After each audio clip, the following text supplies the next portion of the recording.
राधे राधे, जय श्रीमन नारायण, हरे कृष्णा। कैसे हैं आप लोग? आशा करती हूँ कि भगवान हरि की कृपा आप सभी पर बनी रहे और आप सभी स्वस्थ और अच्छे हो। इसी के साथ हम आज सुनेंगे होनी बहुत बलवान होती है और होनी को कौन टाल सकता है। तो चलिए कहानी को शुरू करते हैं। एक गांव में एक ब्राह्मण और ब्राह्मणी रहा करते थे। ब्राह्मण और ब्राह्मणी बहुत निर्धन थे। उनकी एक लड़की थी जो विवाह के योग्य हो गई थी। एक दिन ब्राह्मणी ने ब्राह्मण से कहा कि वह राजा विक्रमादित्य के पास जाए और कुछ मांग कर लेके आए। ब्राह्मणी ने सुन रखा था कि राजा विक्रमादित्य बहुत ही दानी और धर्मात्मा हैं। ब्राह्मणी ने कुछ रोटियां रास्ते के लिए बांध कर ब्राह्मण को विदा कर दिया। ब्राह्मण राजा विक्रमादित्य की राजधानी में पहुंच गए। राजा विक्रमादित्य हर रोज ब्राह्मण और गरीबों को दान दिया करते थे। ब्राह्मण राजा के पास पहुंचे और अपनी कथा सुनाई।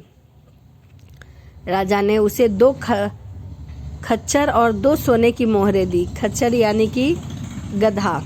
ब्राह्मण खुशी खुशी घर की ओर चल दिया। जाते जाते रात हो गई। उसने खच्चर एक पेड़ के नीचे बांध दिया और रात भर जागता रहा कि कोई उसका धन न चुरा ले, किंतु थके होने के कारण उसकी आंखें लग गई। उसको सोते ही जंगल की ओर से एक औरत खच्चर और सोने की मोहरें चुरा कर लेकर चली गई। जब सुबह ब्राह्मण जागा तो खच्चर गायब थे। जेब में हाथ डाला तो मोहरें भी गायब थी। ब्राह्मण बहुत निराश हुआ और वह सोचने लगा कि अब घर जाकर ब्राह्मणी को क्या मुंह दिखाएगा। जो उसे मिला था वह सारा धन तो रास्ते में ही चला गया।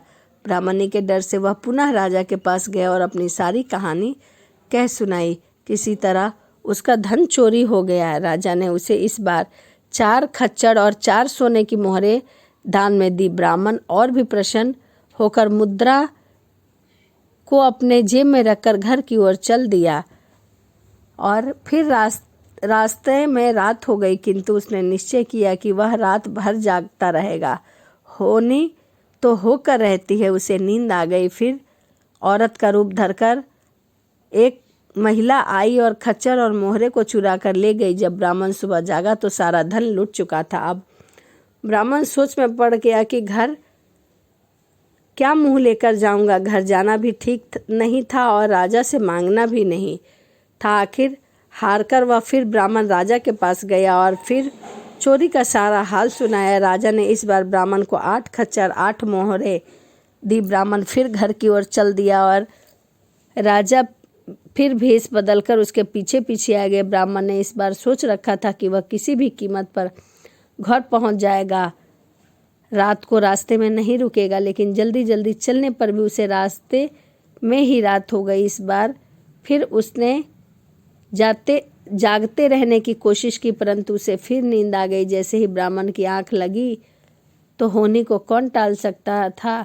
औरत का रूप लिया और धन चुरा ली। राजा के पेड़ के पीछे से उसे देख लिया था और पूछा, तुम कौन हो और बार बार इनका धन क्यों चुरा रही हो। औरत ने बताया कि मैं होनी हूँ। मैं जिसके पीछे लग जाती हूँ उसके पास कुछ भी नहीं छोड़ती। तुम चाहे इसे कितना भी धन दे दो, यह हमेशा कंगाल ही रहेगा। राजा ने कहा, अच्छा तुम्हें इतनी शक्ति है तो मुझे भी लग जाओ। मैं राजा हूँ, देखता हूँ तुम क्या कर लेती हो मेरा। होनी ने ब्राह्मण के खच्चर और धन वापस कर दिए और राजा को ब्याह करके उसके पीछे लग गई। राजा अपने महल वापस आ रहे थे कि उसे कोढ़ हो गया। 1-2 दिन इधर उधर भटकते रहे। देखते ही देखते उसका सारा शरीर गलने लग गया। राजा एक अन्य नगर में रास्ते के किनारे जा बैठे।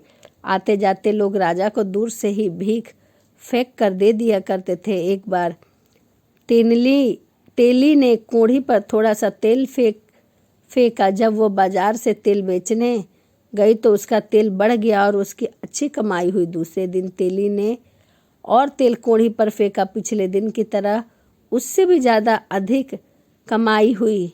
यह सब बात उसने तेली को बताई। तेली कोढ़ी राजा को उठाकर घर ले आया और कोल्हू के पास एक झोंपड़ी बनाकर उसमें ठहरा दिया। जब कोल्हू में तेल निकालने का समय होता तो वह राजा विक्रमादित्य को लाकर कोल्हू के पास बिठा देते थे और उम्मीद से ज़्यादा तेल निकाल लेते थे।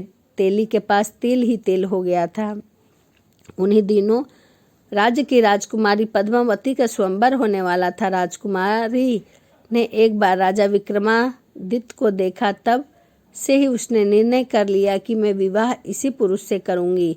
स्वयंवर में दूर दूर से राजा महाराजा आए थे, परंतु प्रथम दिन राजकुमार वरमाला लेकर स्वयंवर में आई, परंतु किसी के भी गले में वरमाला नहीं पहनाई और जाकर अपने पिता से कहने लगी कि पिताजी, इस स्वयंवर में जितने भी राजा महाराजा आए हैं मैं उनसे विवाह नहीं करूंगी, क्योंकि वह मेरे विवाह के योग्य नहीं है। कृपया उसे बुला दीजिए। जो दूसरे दिन राजकुमार ने पूरी सभा का चक्कर लगाया, परंतु राजा विक्रमादित्य को न देखकर अपने पिता से सभी को बुलाने को कहा। अब राजा ने सिपाही की आदेश दिया कि कोई भूला भटका लूल्हा लंगड़ा कोई भी व्यक्ति हो उसे यहाँ ले आया जाए। सिपाही ने तेली के घर जाकर उस कोढ़ी अपाहिज व्यक्ति को राजा के दरबार में उठाकर लाया गया और स्वयंवर में बैठा दिया गया।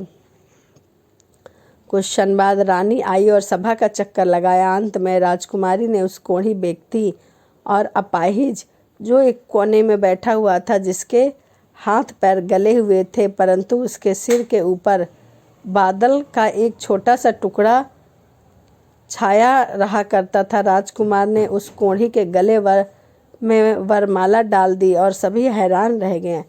राजकुमारी के पिता ने विरोध किया, लेकिन राजकुमारी के आग्रह पर उसकी शादी कोढ़ी के साथ ही करा दी गई और उन्हें रहने के लिए अलग से महल बनाकर दे दिया गया है। राजकुमारी ने कोढ़ी की बहुत सेवा की। उसे मालूम था कि वह एक राजा विक्रमादित्य है जो किसी श्राप के कारण इस प्रकार से हुए हैं।